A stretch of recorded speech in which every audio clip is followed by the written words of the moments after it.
last year, before the pandemic, we had made a very in-depth research, and we published a report called At the Limit. And in that report, it already showed that this high profile, I'm talking about high profile players who also play normally in their national team, were really pushed to the limits, putting their health at risk. And in the end, also putting the clubs at risk, because these players will be and are injured more than what is normal. And this is pre-pandemic. So imagine now that everything is compressed. This is a very tricky situation. That is why we think that international duty now has to be, in the reserve bench, let's say. We need to focus now on the club duty. This is the job of the players, and this is already being really tricky for the players to comply with, because, as I said, it's extremely compressed. If we add to this international duty at this stage, it's very complicated. The sports industry is the only industry almost that you will know that hasn't been disrupted in 30 years. Travel industry, dating industry, banking industry, everything, even the food industry is disrupted. The retail, sports hasn't. We sell the same product, the same sport in the same channels. Now it's evolving a little bit in terms of distribution and broadcasting rights, but the business itself of B2C and retail and consumers hasn't changed. And I believe that COVID-19 will help, and it's not the right word, but at least will invite these IPs to think slightly differently.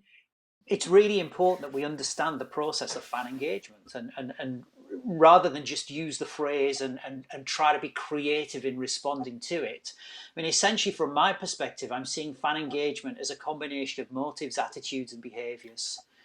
And really understanding people's motives at this time are really, really important. So there are going to be people out there in the world who they've lost their job, maybe they've been furloughed, maybe they're going to be living in a high tax economy.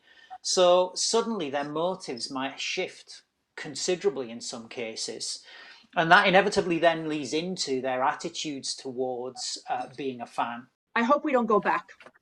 I hope we see and take hold of this creativity, this innovation, this concept of partnership, a little bit different, and this concept of being that empathy we talked about and putting the fan first. That's what I'm going to keep an eye on. I hope this is not measures that we put in place to survive 2020. I hope that people can see the bigger picture and stick to it and really prioritize these things moving forward. Clearly the sporting objectives are the number one thing. Nothing made us happier than getting to the Champions League final last year.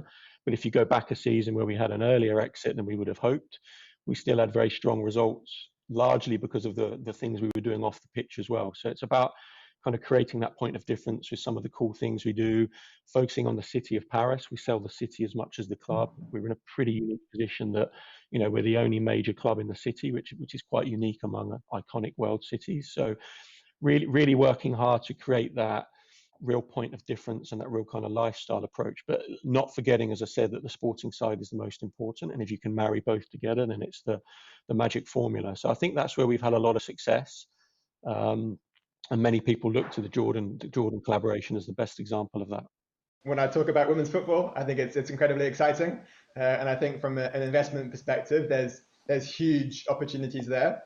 And I think we've all heard about some of the really impressive stats that the games had in recent years, whether that's kind of 1 billion people watching the World Cup, and whether that's some of the domestic leagues now beginning to have triple-digit growth. But for me, I think the really exciting thing is when you remember that those numbers are great, but they really are only just the beginning. And women's football is really at the outset of its journey. And I think it has huge growth potential, both in terms of the revenue women's football itself can generate directly, but also the incremental value it can add to the whole game. What we're doing is an onboarding process, a fan journey where the fan has a ticket, and we know that he has not the COVID virus or a vaccine, and make sure that this person has access to the stadium, and just this person. We have a technology where we use the information that any person has to make sure that this person or has not COVID, um, can give him access to a stadium.